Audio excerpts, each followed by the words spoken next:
سامنے رکھتے ہوئے ہم نے کچھ ایسے رشتے اور رشتوں کے فضائل بیان کیے، کچھ ایسی شخصیات کا ذکر کیا پچھلے دنوں کہ جو شخصیات واقعی قابل ذکر ہیں۔ ہم نے جناب علی اکبر کا بھی تذکرہ کیا، جناب علی اصغر کا بھی کیا۔ کل کی شب ہم نے جناب قاسم کا تذکرہ کیا تھا، اور 8 محرم الحرام آ چکی ہے۔ آپ لوگ بیدار ہیں، میں جانتا ہوں کہ مومنی تھکے ہوئے بھی ہیں کیونکہ صبح سے ہی مجالس کا سلسلہ جاری ہے اور جلوس اضحیٰ کا بھی سلسلہ جاری ہے۔ میری بھی طبیعت کچھ ناساز ہے، لیکن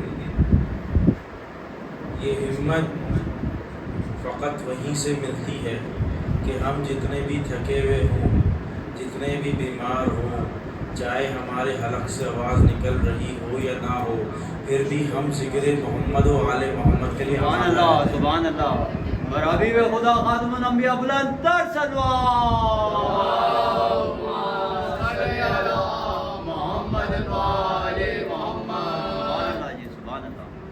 آج 8واں دن اور جو مخصوص ہے حضرت عباس علمدار سے۔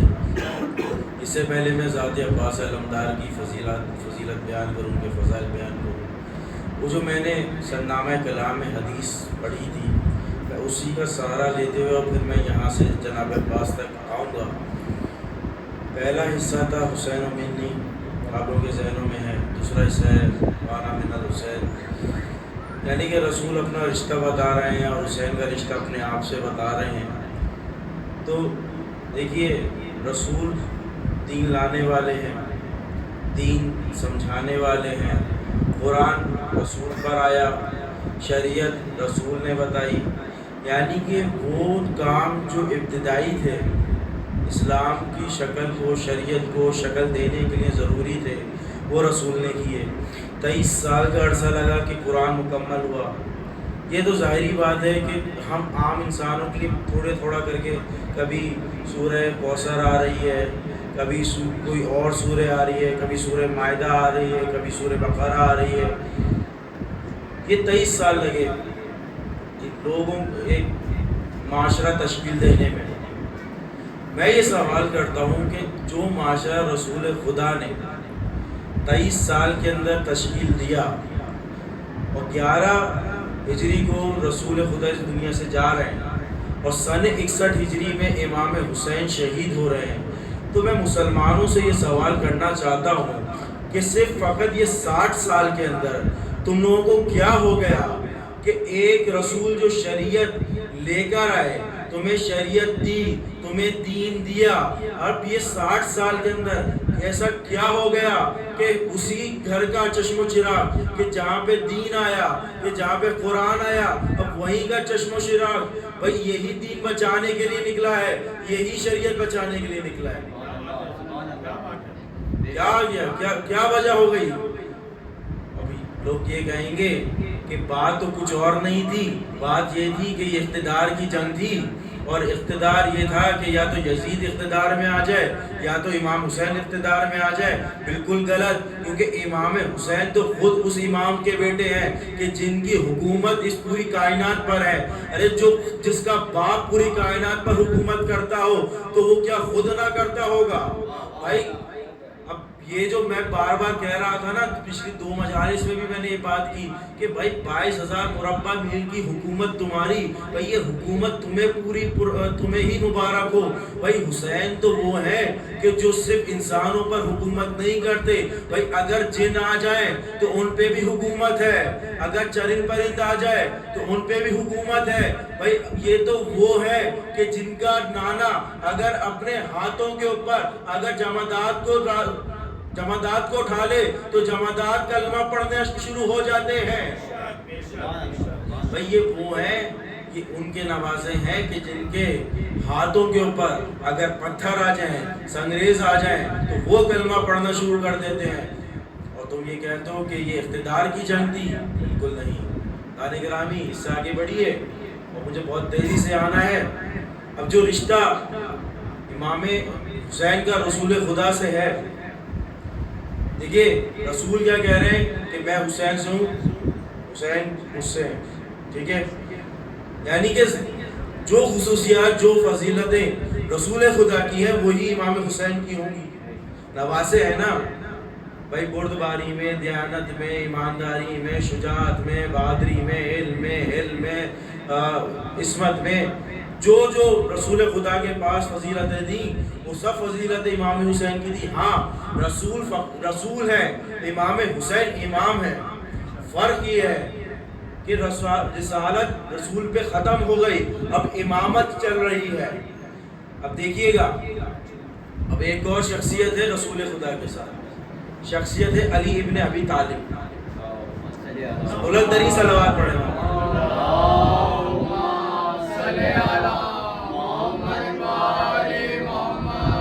ایک شخصیت ہے امام علی ابن ابی طالب، صحیح ہے؟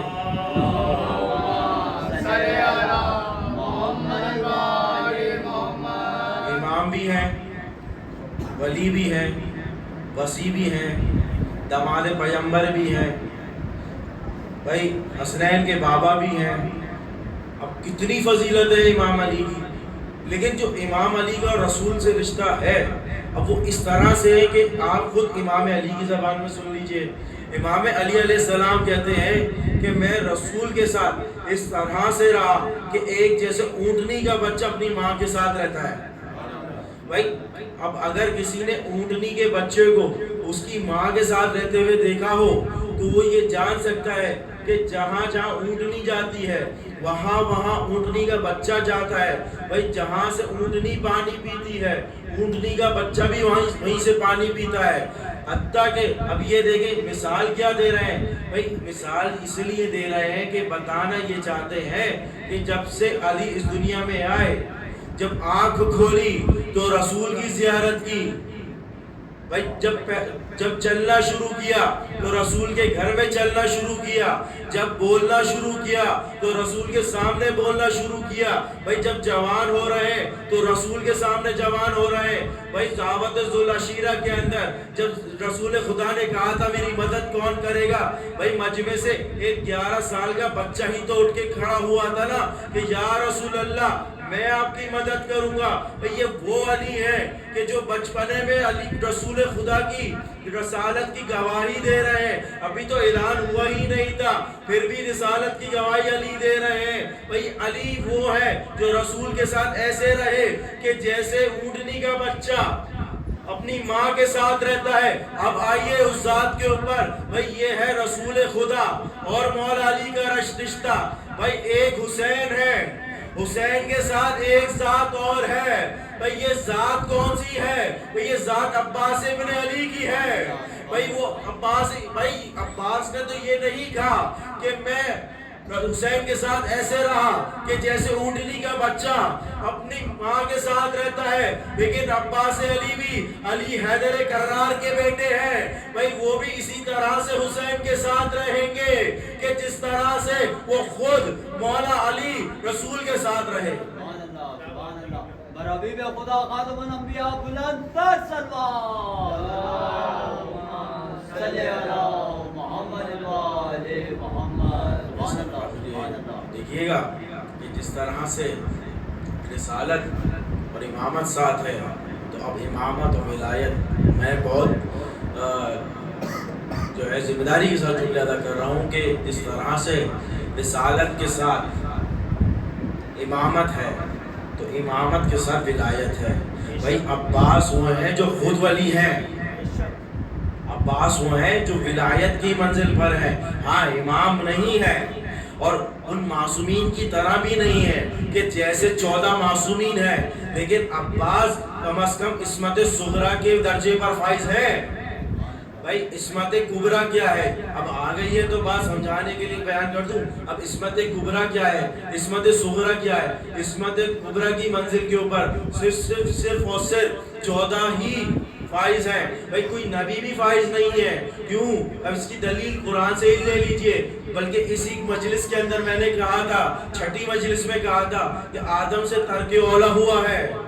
بھائی وہ ہے، وہ بھی عصمت ہے، وہ بھی معصوم ہے، لیکن ان 14 کی طرح معصوم نہیں ہے، کیونکہ ان سے ترک اولا ہو رہا ہے۔ بھائی عصمت کبریٰ پر تو وہی آ سکتا ہے نا کہ جسے ترک اولا بھی نہ ہو، جسے ترک اولا بھی نہ ہو۔ اور عباس بھی معصوم، جناب زینب بھی معصومہ۔ بھائی اب کیا دلیل ہے؟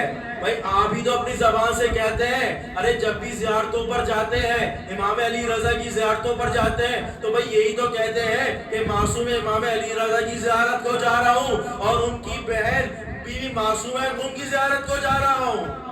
بھائی آپ ہی تو اپنی زبان سے کہتے ہیں کہ معصوم ہے قم، تو بھائی جب بھائی امام کی بہن وہ ایک بہن ہے جو معصومہ ہے، تو بھائی عباس بھی تو ایک امام کے بھائی ہیں، بلکہ ایک امام کے بھائی نہیں ہے، 2 اماموں کے بھائی ہیں۔ امام حسن کے بھی بھائی ہیں، امام حسین کے بھی بھائی ہیں۔ یہ ہے مقام جناب عباس۔ اور جناب عباس اب دیکھیے گا، جناب عباس کو خاص و خاص جناب علی نے اپنی دعاؤں میں مانگا اپنی دعاؤں میں۔ بھائی ایک شاعر بڑا عجیب شعر کہتا ہے، بڑا طویل ہے وہ، لیکن ہندوستان کا شاعر ہے، لیکن وہ شعر اس طرح سے کہتا ہے کہ کسی نے زندگی بھر کچھ بھی نہ مانگا ہو، اس نے عباس کے آنے کی دعا مانگی ہے۔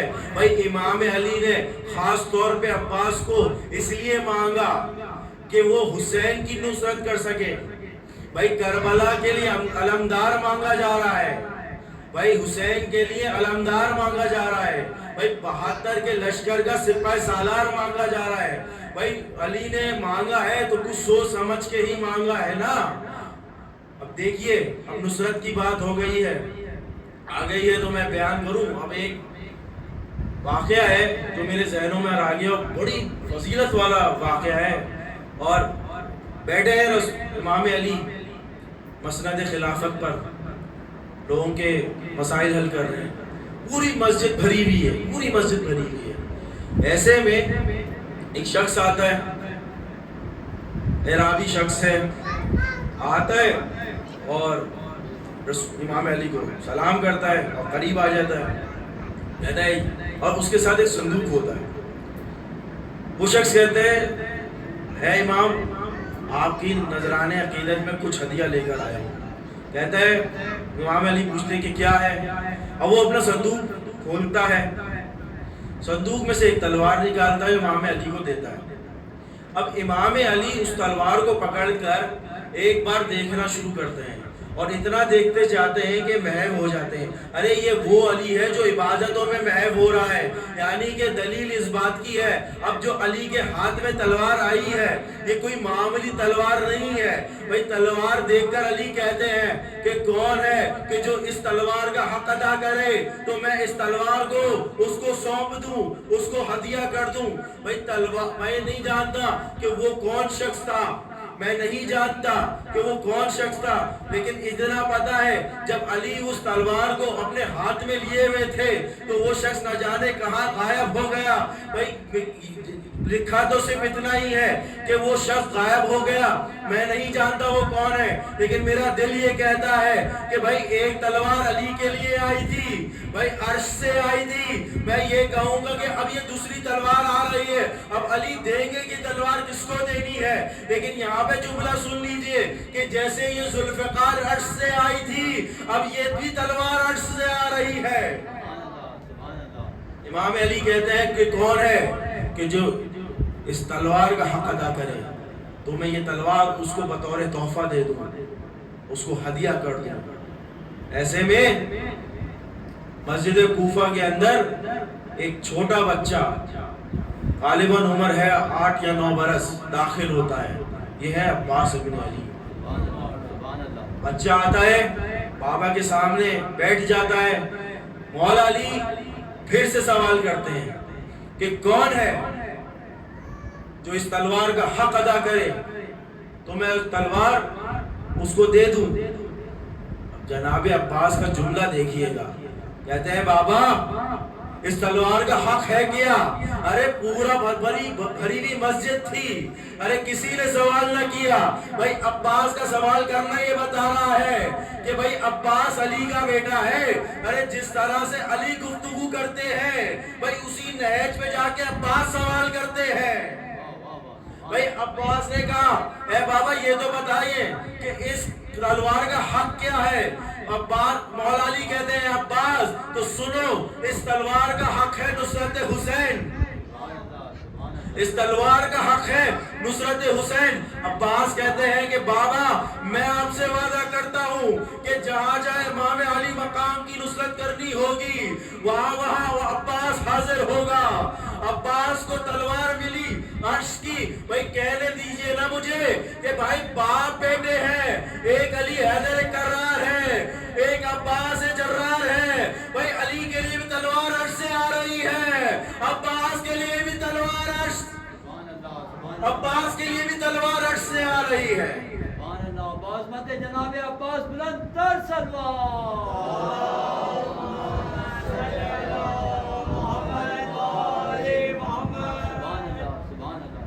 عباس کے لیے بھی عرش سے تلوار آ رہی ہے، علی کے لیے بھی تلوار عرش سے آ رہی ہے۔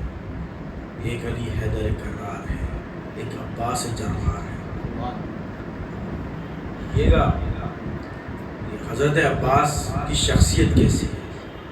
دیکھیں ایک لفظ ہوتا ہے شخص، ایک لفظ ہوتا ہے شخصیت۔ شخص میں اور آپ ہیں، عام انسان، ٹھیک ہے نا؟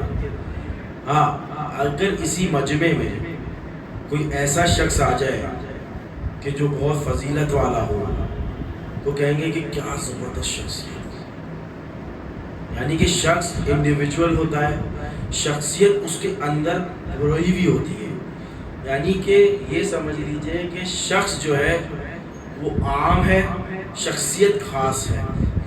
حضرت عباس کی شخصیت بڑی خاص ہے۔ دیکھیں ایک اور جملہ سن لیجئے، کسی بھی شخص کو تلواروں سے مارا جا سکتا ہے، تیروں سے مارا جا سکتا ہے، بھالوں سے مارا جا سکتا ہے، اس کو قتل کیا جا سکتا ہے۔ میں کیا کروں کہ شخص کو تو تم مار دو گے لیکن شخصیت نہیں مار سکو گے۔ عباس کو تو تم نے قتل کر دیا لیکن 1400 برس سے شخصیت عباس زندہ ہے، شخصیت عباس زندہ ہے۔ اور جناب عباس نے جناب علی کے ساتھ زندگی گزاری ہے۔ یہ وہ ہیں کہ جو جناب عباس سیکھ رہے ہیں، علمی سیکھ رہے ہیں تو مولا علی سے سیکھ رہے ہیں، جنگ سیکھ رہے ہیں تو مولا علی سے سیکھ رہے ہیں، تلوار چلانا سیکھ رہے ہیں تو مولا علی سے چلانا سیکھ رہے ہیں۔ یعنی کہ پوری کی پوری اگر میں کہوں کہ امام علی اپنی شخصیت جناب عباس میں اتار رہے ہیں۔